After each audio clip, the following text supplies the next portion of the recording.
"Sir, the lounge is for real customers only," the receptionist snapped, her voice sharp with dismissal. Howard, 75, a retired Army radio operator, sat quietly in the corner, still waiting for anyone, to acknowledge his presence. No one did. They walked past like he was not even there, transparent in his age and modest dress. But 40 minutes later, the glass doors flew open, and a familiar voice echoed through the showroom like thunder. If this made your blood boil, comment respect for every forgotten hero.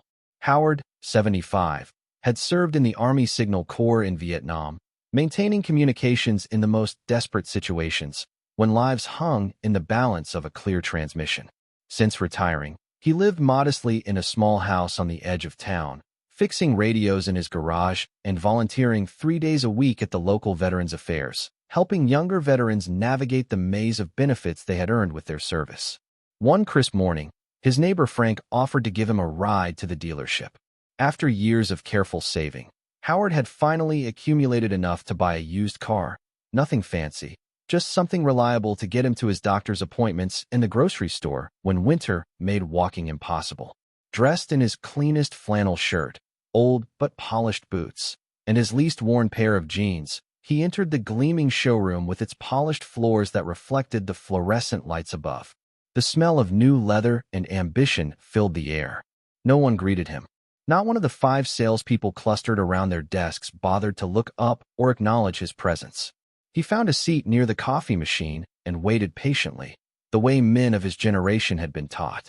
He smiled politely at each salesman who passed by. Not one stopped or returned his smile. They moved around him like water flowing around a stone in a stream, present but irrelevant. A young receptionist with immaculate nails and perfectly styled hair finally noticed him and approached, with a scowl etched into her features. "This area is for customers, sir," she said, emphasizing the last word in a way that suggested he was anything but. "I am here to buy a car," Howard said. Softly, his weathered hands resting on his knees, she looked him up and down, taking in his modest clothing and aged appearance. "Then someone will help you eventually," she replied, the pause speaking volumes about her assessment of his worth as a customer. 40 minutes passed, marked by the slow ticking of the wall clock. He sat patiently, not wanting to cause a fuss. That was not his way, never had been, not even when bullets flew overhead in the jungle. In the corner of his wallet was a faded photograph, him and his old unit standing beside their commander, Major Thomas Dent. The photo was worn at the edges from being handled so often, a talisman from a time when he mattered. No one asked about his story. No one offered water. No one cared. Howard sighed, folded his calloused hands in his lap, and stayed quiet, like soldiers often do when the world forgets their sacrifice. In the back office, visible through a glass partition, 3 salesmen clustered around a desk, occasionally glancing toward Howard and chuckling among themselves. "That guy has been sitting there forever," one said, adjusting his silk tie. "Probably just looking for the free coffee and somewhere warm to sit." Another, younger but equally dismissive, joked, "You think he even has a driver's license anymore, but he cannot see past the hood ornament." The receptionist rolled her eyes as she joined their circle. "He is probably just here to get out of the sun. We get these types sometimes. They wander in looking lost, then leave when they realize no one is giving out handouts." Outside in the service bay, a younger salesman named Greg watched the scene through the showroom windows. Something about the situation did not sit right with him, a discomfort he could not quite name settling in his chest. "You sure he is not here to buy?" Greg asked when he stepped inside for a clipboard. "He has been waiting a long time." "Trust me," replied the sales manager with a condescending smirk. "I have been doing this 20 years. You do not make commission off charity cases. He is not worth your time." Howard, still waiting in his corner seat, took out a small worn notebook from his breast pocket. He began sketching quietly, an old habit from the war, when waiting was as much a part of service as action. In its pages, precise diagrams of antenna positions, call signs written in a steady hand, and a quote boxed in the corner from his commander. No voice unheard, no signal lost. Suddenly, the ambient noise of the showroom, the murmur of sales pitches, the ringing phones, the coffee machine's burble, all faded to silence. A sleek black SUV pulled up outside, its polished surface reflecting the midday sun. Out stepped a man in a Perfectly tailored suit, confident, commanding, with military posture that no amount of civilian life could erase.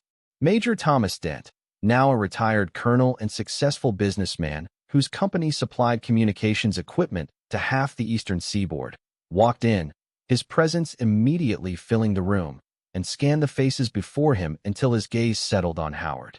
Sergeant Howard Kent, he boomed, his voice carrying the authority of a man accustomed to being heard the first time. Heads turned, salesmen froze mid-conversation, the receptionist's fingers halted over her keyboard. "You are a hard man to find," Dent said, striding across the floor and embracing Howard like a brother. The receptionist stammered, You know him." Dent turned, his eyes hardening. "Know him. This man saved my life twice. Once with his radio when our position was about to be overrun, and once by dragging me a half-mile with a bullet in his shoulder." The manager stepped forward, suddenly attentive. "Sir, we had no idea." "That," Dent said, cutting him off, "is precisely the problem. If you have ever seen someone misjudged by appearances, comment unfair below." Colonel Dent turned to face the general manager, who had emerged from his office at the commotion. "Is this how you treat your veterans?" he asked, his voice quiet, but carrying an edge sharp enough to cut steel.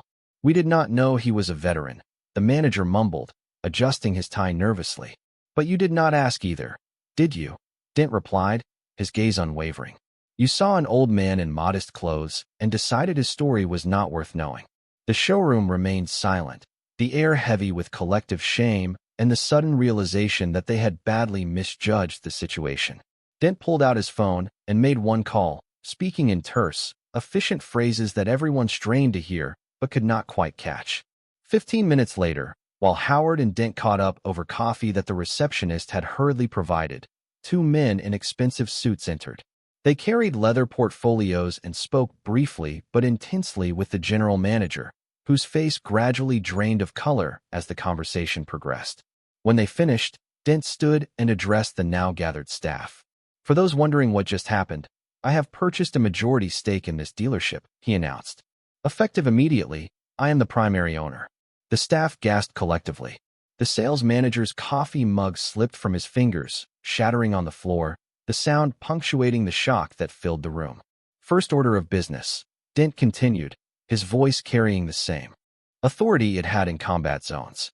"Howard gets any car on this lot. No payments, no paperwork. It is the least we can do for a man who kept countless soldiers alive with his communication skills." He paused, letting the words sink in.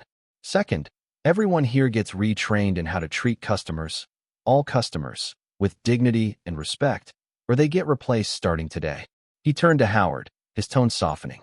"Pick your ride, Sergeant, whatever speaks to you." Howard blinked, clearly uncomfortable with the attention. "I just came for something reliable to get to my appointments, nothing fancy." "Then you will get the most reliable vehicle on this lot," Dent replied. "That is an order, Sergeant." Greg, the young salesman who had questioned his colleagues earlier, stepped forward from the crowd. "Sir, if it is all right with everyone, I would be honored to help Mr. Kent find exactly what he needs." Howard's weathered face crinkled into a smile. "Then let us do it together, son." As they walked toward the used car section, whispers spread through the remaining staff. By evening, the story had escaped the confines of the dealership. Veteran ignored at dealership, former commander returns and buys the place. Veterans groups reposted it, military family pages shared it. The story trended nationwide, tapping into a collective sense that some debts can never be fully repaid but must always be acknowledged. That evening, as the sun set, Dent and Howard stood outside the lot, watching as workers installed a new sign above the entrance. "Kent and Dent Motors. Built on brotherhood." "Never thought I would be in business," Howard said quietly. "Neither did I," Dent replied. "But some partnerships are forged for life." The next morning, Howard returned to the dealership driving a brand new truck with an understated American flag decal on the back window. He parked in the same spot he had been dropped off the day before, walked through the same door, but this time, every employee stood and greeted him with genuine respect. Greg approached with a steaming cup. "Cream and 1 sugar, right? I asked around about how you take your coffee." Howard chuckled, his eyes crinkling at the corners. Someone has been paying attention.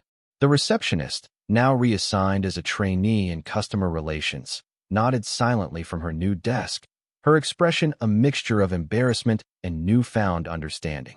At the end of the day, as Howard prepared to leave, he passed by a group of customers. One young man in a faded military jacket stopped him. "Sir, I saw the story online. Thank you for everything you did back then and yesterday."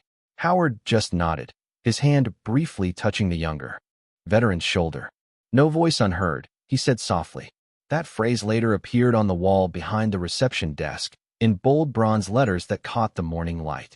The dealership became known throughout the region as a place where veterans were treated with special care, not because of policy, but because of a lesson learned the hard way about judging worth by appearance. Subscribe to our channel if you believe true respect starts with listening. Our channel, because some heroes never stop serving.